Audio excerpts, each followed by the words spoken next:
Bonjour à tous, je me présente le pasteur Stéphane Caddy de Beau-Soleil, du sud de la France.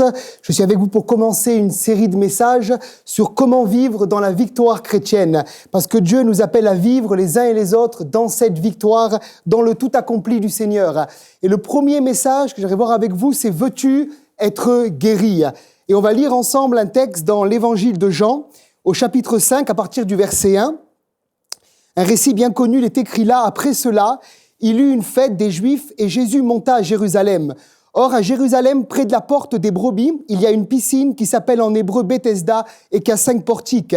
Sous ces portiques étaient couchés en grand nombre des malades, des aveugles, des boiteux, des paralytiques qui attendaient le mouvement de l'eau, car un ange descendait de temps en temps dans la piscine et agitait l'eau, et celui qui descendait le premier après que l'eau avait été agitée était guéri quelle que fût sa maladie.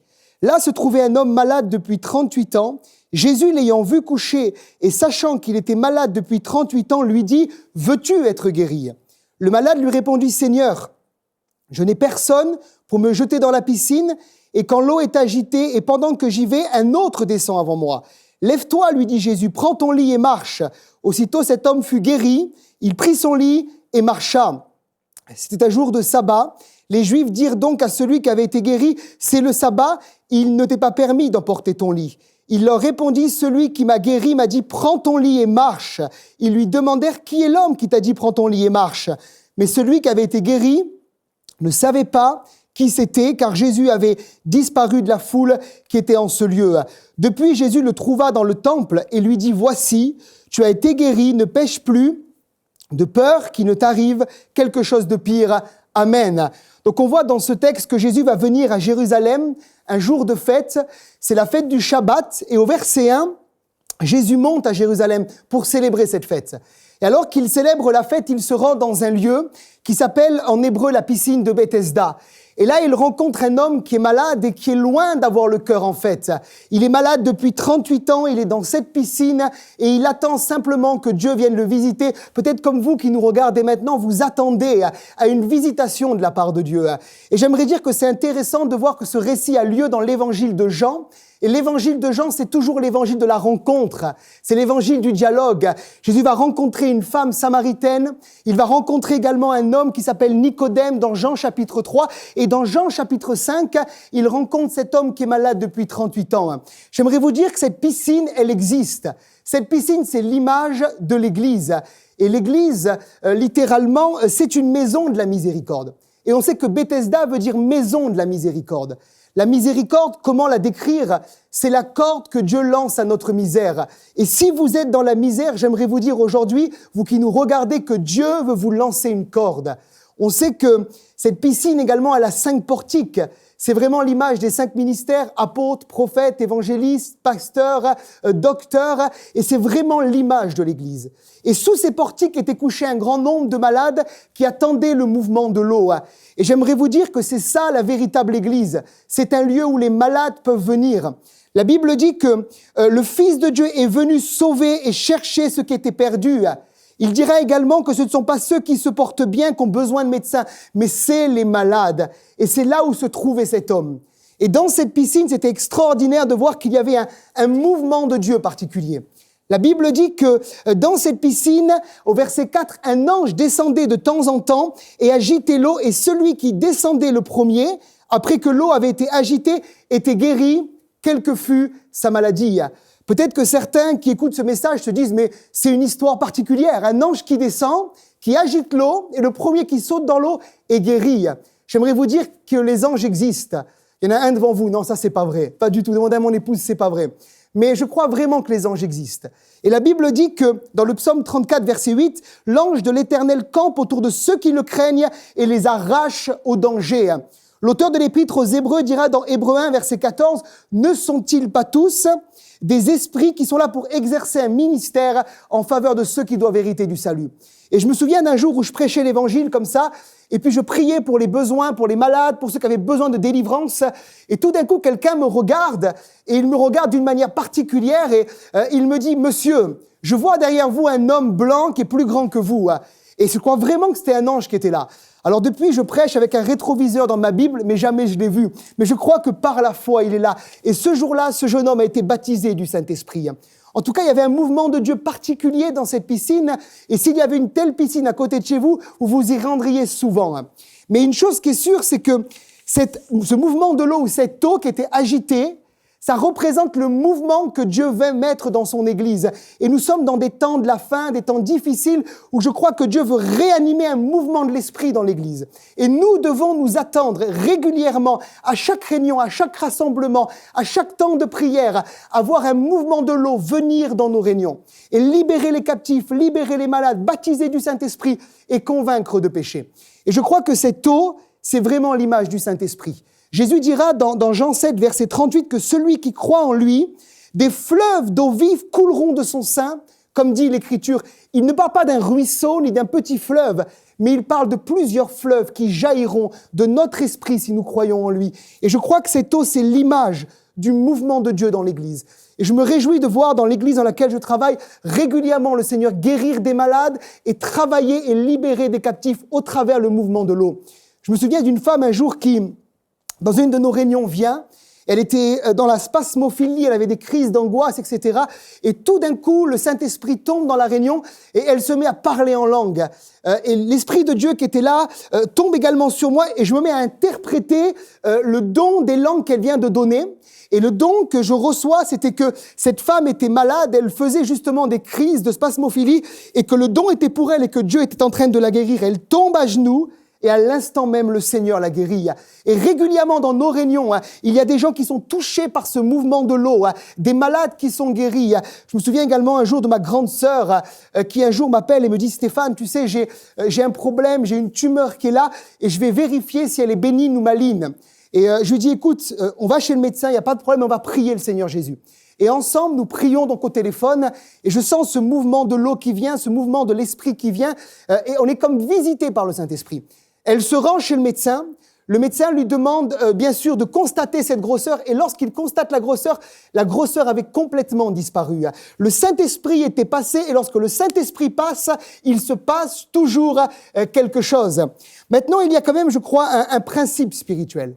C'est que la Bible dit qu'il fallait que le malade qui était là à ce moment-là, lorsque le mouvement de l'eau était là présent, il fallait qu'il saisisse et qu'il descende le premier dans la piscine. Et on voit que le premier qui sautait dans la piscine était guéri, quelle que fût sa maladie. Et j'aimerais vous dire pour tous ceux qui nous regardent, que ce mouvement de l'Esprit peut vous toucher maintenant là où vous êtes, et quelle que soit votre maladie, qu'elle soit incurable, qu'elle soit depuis tant d'années dans votre vie, dans vos familles, peut-être chez vos enfants, quand l'Esprit de Dieu est là, quelle que soit la maladie, il peut y avoir la guérison, et il va y avoir la guérison. Et on voit que le premier qui sautait était guéri. Et je crois que ça nous montre également de la détermination. Et ça nous montre comment nous emparer des promesses de Dieu.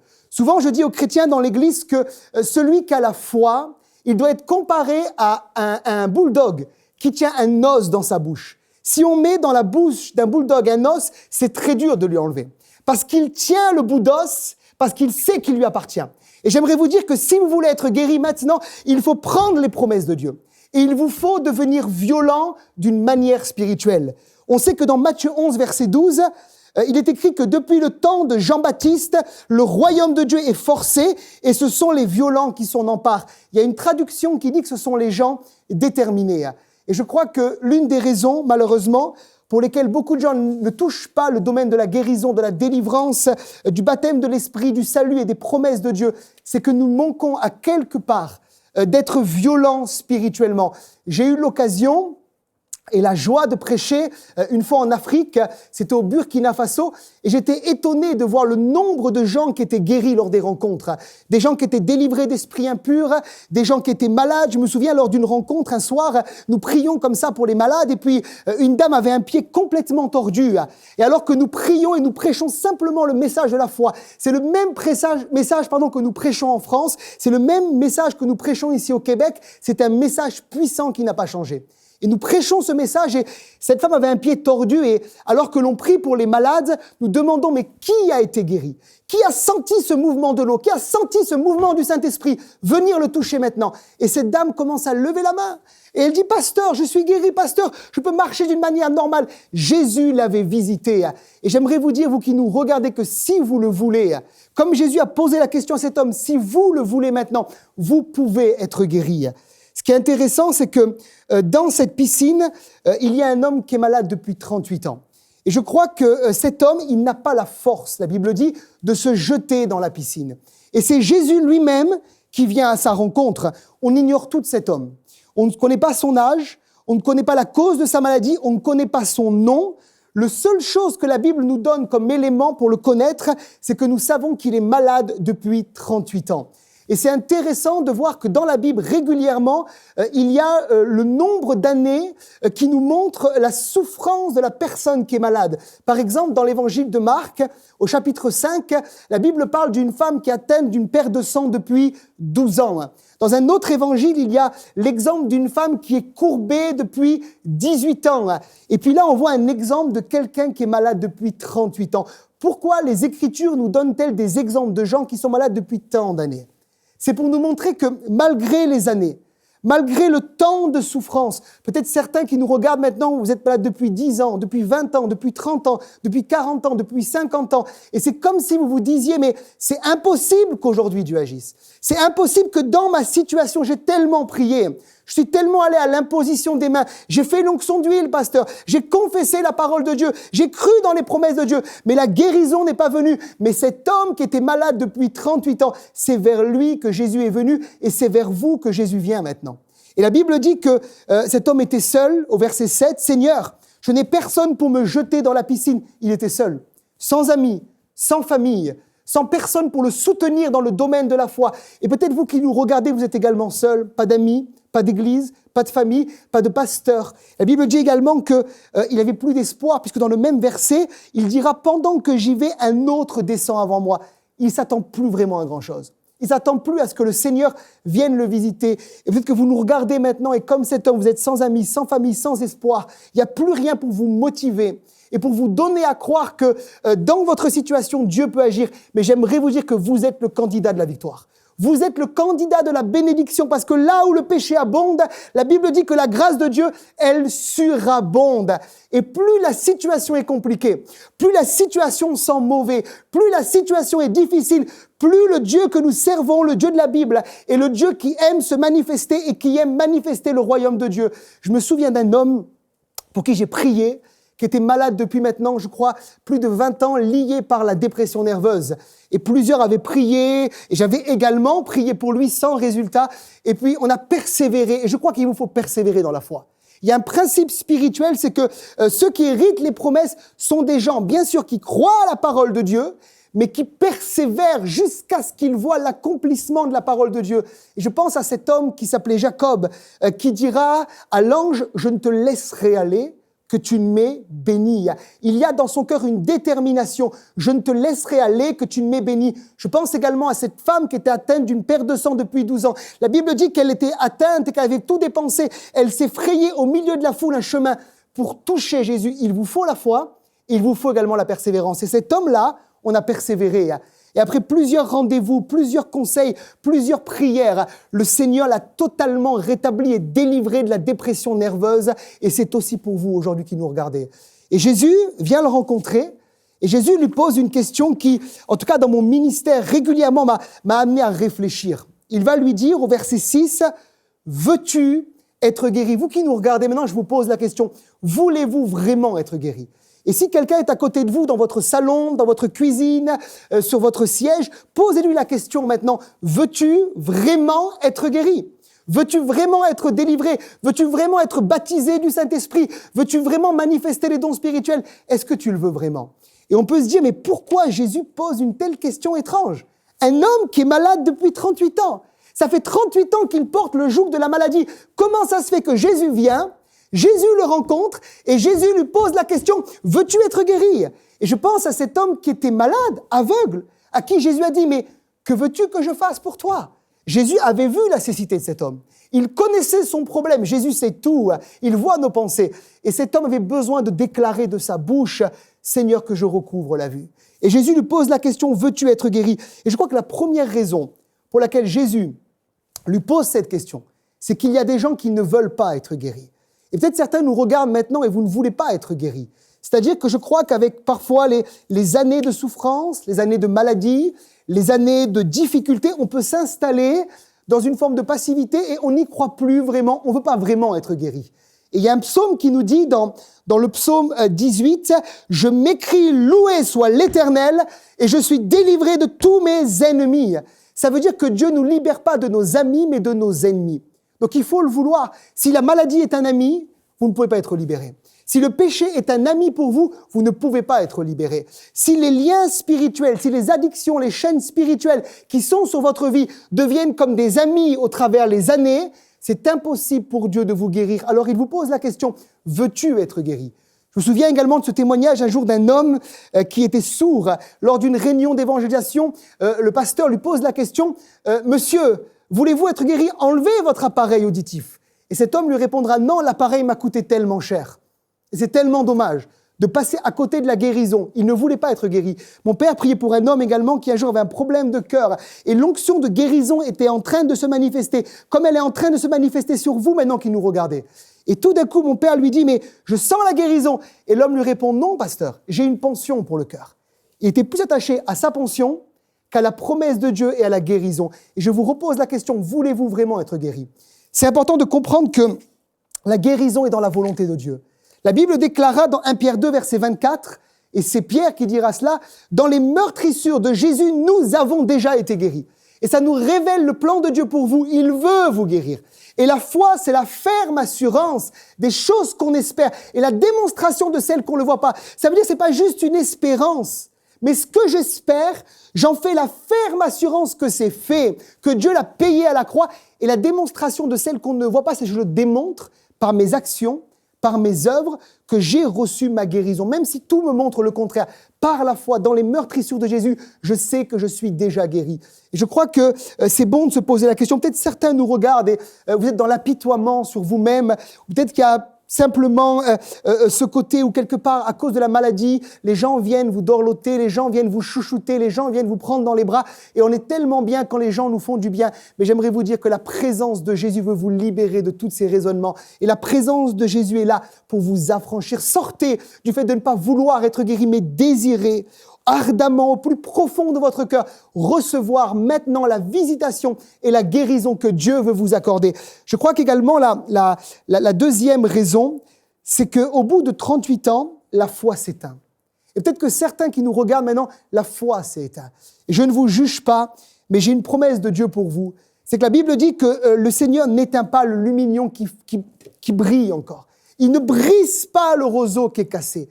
Et si certains ont comme leur foi qui a pris un coup, leur foi qui est cassée, j'aimerais dire que Jésus est là pour te redresser. Toi qui me regardes, Jésus est là pour te redresser. Et Jésus est en train de réanimer en réalité la foi de cet homme, parce qu'il y a un principe spirituel dans Hébreux 11, verset 6, c'est que pour voir l'intervention de Dieu, pour voir le Seigneur se manifester dans tous les domaines de nos vies, pour la santé, pour également le besoin matériel, pour nos familles, pour le travail, pour nos enfants, pour l'Église, pour le baptême du Saint-Esprit et pour toutes sortes de promesses, il nous faut la foi. Dans Hébreux 11, verset 6, il est dit que sans la foi, il est impossible d'être agréable à Dieu. Peut-être tous vos jeûnes, tous vos heures de prière, toutes vos lectures de la parole qui sont bonnes et qui sont le résultat de la véritable foi, d'une foi qui est pure et identique, ne sont pas forcément la foi. La foi, c'est vraiment ce qui va plaire à Dieu. Et sans la foi, il est impossible de lui être agréable, car il faut que celui qui s'approche de Dieu, premièrement, croit que Dieu existe, mais deuxièmement, que Dieu va récompenser. Une autre traduction dit rémunérer. Le grec traduit par salari, un petit peu comme un patron qui va donner un salaire à son ouvrier. Dieu salarie la foi. Et Dieu est en train de réveiller la foi de cet homme. Et au travers cet enseignement et tous ceux qui vont suivre, Dieu veut réveiller ta foi. Il veut réveiller ton espérance. Il veut réveiller ta confiance. Il veut réveiller pour qu'il puisse intervenir. Et souvent, je crois que dans les campagnes de guérison, dans les campagnes d'évangélisation, les prédicateurs ne commencent pas à prêcher sans réveiller la foi de l'auditoire. Et bien souvent, on veut prêcher, mais le niveau de foi est tellement bas que Dieu ne peut pas se manifester. Et on est obligé, à travers l'enseignement des Écritures, parce que la foi vient de ce qu'on entend, et ce qu'on entend vient de la parole de Dieu, de réveiller la foi, de susciter la foi, par des témoignages, par des encouragements, par des temps de louange, des temps d'adoration, où nous proclamons, nous confessons, nous déclarons ce que Jésus a déjà accompli à la croix pour nous. Et là, comme pour cet homme, il y a quelque chose qui se passe. La foi est en train de renaître. La foi est en train de ressusciter. Je sens dans mon cœur que quelqu'un qui nous regarde maintenant, la foi est en train de ressusciter. Ta foi était paralysée, elle était morte, et tout d'un coup, tu sens que quelque chose est en train de se passer. C'est la visitation de Jésus qui est là pour libérer ta foi, pour remettre ta foi dans un état normal, pour voir la manifestation et l'intervention surnaturelle de la présence de Jésus dans ta vie. Il veut le faire, il peut le faire. J'ai la joie de travailler également dans des milieux difficiles. C'est très intéressant parce que notre Église travaille parmi les riches à Monaco. Et nous voyons l'évangile être confirmé parmi les riches, mais nous travaillons aussi parmi les plus pauvres. Et nous travaillons dans les cités, les endroits difficiles, à Nice, et nous prêchons l'évangile dans les quartiers où certains n'aiment pas trop aller. Et lorsque nous prêchons l'évangile là, nous voyons un niveau de foi parmi ces gens qui est tellement extraordinaire que parfois, avant même que nous commencions à prêcher, les gens sont visités. Les gens sont guéris. Et régulièrement, des gens viennent me voir et disent « Pasteur, écoute, avant que tu viennes, j'ai fait un rêve cette nuit. Et dans le rêve, je voyais Jésus me toucher, Jésus me baptiser de l'Esprit, Jésus me visiter, Jésus me délivrer, Jésus me guérir. » Et souvent, avant même que la prédication commence, il y a une telle atmosphère de foi, il y a une telle atmosphère de gloire que les gens sont déjà guéris, sont déjà visités. La foi, c'est ce qu'il vous faut. La foi, simplement, c'est pistis, c'est croire de tout son cœur, c'est être fidèle à ce qu'a écrit dans les Saintes Écritures. Et on sait en tout cas que cet homme, une fois que la foi a ressuscité, Jésus va simplement, au verset 8, lui dire une phrase qui est toute simple, une phrase qui est courte, une phrase qui est concise, mais une phrase qui veut dire quelque chose d'extraordinaire, c'est « lève-toi, prends ton lit et marche ». Écoutez-moi bien, c'est important ce que je vous dis là, Jésus ne le prend pas par la main. Il n'est pas en train de lui dire « Hey, viens, je te prends par la main, je te porte, j'appelle les apôtres, ils vont te sortir simplement de ton lit. » Mais Jésus lui dit « Lève-toi, prends ton lit et marche. » Et j'aimerais dire à quelqu'un qui nous regarde maintenant, là où tu es, lève-toi, prends ton lit et marche. N'attends pas que quelqu'un te prenne par la main. Arrête peut-être de vivre sur la foi de quelqu'un d'autre. Certains ont besoin de tuteurs dans la foi. Et c'est normal qu'au début de notre vie chrétienne, des gens nous accompagnent dans le domaine de la foi. Des gens nous encouragent dans la foi. Il y a ce qu'on appelle des pères spirituels et c'est normal d'avoir des pères spirituels. J'ai aussi des gens qui m'ont engendré en Christ à travers les Écritures, mais je crois qu'il faut avoir sa propre foi. Et Jésus dit à cet homme, lève-toi, prends ton lit et marche. En gros, il lui dit, fais un acte de foi. Fais un acte de foi. Et j'aimerais dire à quelqu'un qui nous regarde, qui est dans la solitude, qui est dans la maladie, qui est dans la dépression, qui est dans les ténèbres, qui est lié par des esprits mauvais, lève-toi maintenant dans la foi, prends ton lit et marche. N'attends pas la fin de cette session, mais maintenant, lève-toi, prends ton lit et marche. Peut-être quelqu'un a des béquilles, maintenant, lève-toi, prends ton lit et marche. Sors de ta dépression dans le nom de Jésus. Sors de ta situation dans le nom de Jésus. Sors de l'oppression dans le nom de Jésus. Et je sens fortement dans mon esprit maintenant que plusieurs nous regardent avec comme un esprit de dépression qui est là sur leur vie. C'est de la tristesse, c'est de la mélancolie, c'est quelque chose qui est lourd et vous attendez que quelqu'un vienne pour vous sortir de votre situation. Mais Jésus vous dit maintenant, lève-toi, prends ton lit et marche. Prends autorité sur ces choses. Prends une décision sur ces choses. Commence à dire ces choses ne me vaincront pas. Ces choses ne gagneront pas. Mais j'ai l'autorité dans le nom de Jésus de détruire les œuvres du diable, de marcher sur les serpents, les scorpions, toute la puissance de l'ennemi et rien, non rien du tout ne pourra me nuire parce que Christ vit en moi et Christ en moi, c'est l'espérance de la gloire. Commence à prendre cette décision. Et cet homme s'est levé. Cet homme a pris son lit. Et cet homme a commencé à marcher, et la Bible dit que cet homme a été guéri. La foi, on l'a vu ensemble, Hébreux 11, verset 6, a été récompensée, et Jésus est celui qui récompense aujourd'hui même votre foi. Ce qui est également intéressant dans ce texte, et c'est un verset qui m'a beaucoup également travaillé, j'ai beaucoup médité, je le prends avec vous, ce verset, on le voit également au verset 14. Depuis, Jésus le trouva dans le temple et lui dit, « Voici, tu as été guéri, ne pêche plus, de peur qu'il ne t'arrive quelque chose de pire. » Mais juste avant, nous voyons également que les religieux qui étaient là n'aimaient pas trop cette guérison. Et souvent, l'esprit religieux n'aime pas quand il se passe des choses. L'esprit religieux n'aime pas. C'est un jour de sabbat, tu n'as pas le droit d'être guéri, tu n'as pas le droit d'être béni, tu n'as pas le le droit d'être délivré. Mais ça, c'est pas le plein évangile. Le plein évangile, c'est maintenant. Le plein évangile, c'est tout est accompli. Le plein évangile, c'est oui, Dieu veut me bénir maintenant, il veut me guérir maintenant, il veut me délivrer maintenant, il veut que je marche maintenant, il veut me toucher maintenant. Et cet homme est passé outre de l'esprit religieux. Et peut-être certains qui nous regardaient maintenant, il y a comme un environnement religieux autour de vous qui vous dit « mais c'est pas possible, c'est pas bon, ne rentre pas dans ces choses, ne rentre pas dans la foi, ne rentre pas dans ta délivrance, ne rentre pas dans ta guérison. Ne laissez pas l'esprit religieux mettre un joug sur vous. » Jésus n'a pas laissé l'esprit religieux le dominer. Mais Jésus est passé outre et il a accompli la volonté parfaite de Dieu. Et Dieu veut que vous rentriez aujourd'hui dans ce plan extraordinaire, ce plan merveilleux qu'il a pour vous. Il dira « j'ai des projets de paix, un avenir et de l'espérance ». Jérémie 29, verset 11. Et j'aimerais vous dire maintenant que cet homme est dans le temple et Jésus le rencontre et Jésus lui dit « voici, tu as été guéri, ne pêche plus de peur qu'il ne t'arrive quelque chose de pire ». J'aimerais parler rapidement pour conclure du péché. Si Jésus vous bénit maintenant, si Jésus vous guérit maintenant, ne péchez plus. Bien sûr, vous pouvez parfois, et on lutte avec le péché, prendre des pots de banane, l'ennemi essaye de vous séduire, mais luttez, résistez, refusez de vivre volontairement dans une situation de péché. Si vous êtes béni maintenant, si vous êtes guéri maintenant, si vous êtes délivré maintenant, refusez dans vos vies de continuer à servir le diable, mais commencez à servir Dieu. La Bible dit dans l'évangile de Marc, chapitre 1, verset 31, lorsque Jésus a guéri la belle-mère de Pierre, la fièvre l'a quittée, elle se leva et elle les servit. Et si Jésus vous guérit aujourd'hui, c'est pas pour continuer à servir le diable, mais c'est pour le servir lui. Peut-être quelqu'un nous regarde dans ce lieu et n'est pas encore baptisé, passe par les eaux du baptême. Il te guérit, passe par les eaux du baptême. Peut-être quelqu'un est là en train de nous regarder et il sent que Dieu l'appelle à plus de consécration. Reçois ta guérison, reçois ta bénédiction, mais sers le Seigneur. Engage-toi pour le Seigneur. Ne sers plus le monde, ne sers plus le diable, mais sers Jésus. J'aimerais maintenant prier pour vous. Là où vous êtes, fermez vos yeux, s'il vous plaît. La présence de Dieu est là. J'aimerais prier dans le nom de Jésus. Père, maintenant, tu vois tous ceux qui nous regardent, derrière leurs écrans, derrière leur télévision, les ordinateurs ou autres. Père, je crois que tu es là pour maintenant agir. Tu es là pour intervenir. Tu n'as pas de limite. Tu n'as pas de distance. Et comme j'ai prêché le plein évangile. Dans tes meurtrissures, nous sommes guéris, Seigneur.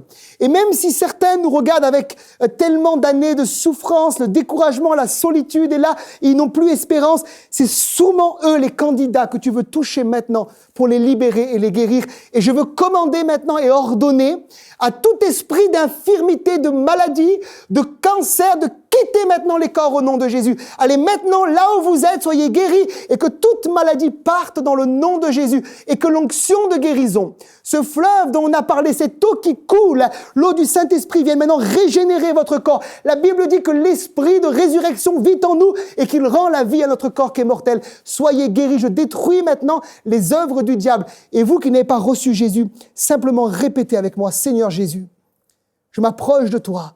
Je te demande pardon pour mes péchés. Je crois que tu es le Fils de Dieu. Je veux être guéri. Je veux te recevoir maintenant comme Sauveur et Seigneur. Change ma vie. Je m'engage pour toi et je déclare que tu es le Fils de Dieu et que tu es le même hier, aujourd'hui et pour toute l'éternité. Que le Seigneur vous bénisse et vous qui avez été maintenant guéris, relevés par le Seigneur, ne servez plus le monde, ne servez plus le diable, mais servez Christ. Parce qu'il en vaut la peine. Que le Seigneur vous bénisse. À bientôt dans une deuxième session sur comment vivre dans la victoire. Cette émission est rendue possible grâce au précieux soutien des partenaires d'Enseigne-moi Canal International. Retrouvez tous nos programmes sur emcitv.com.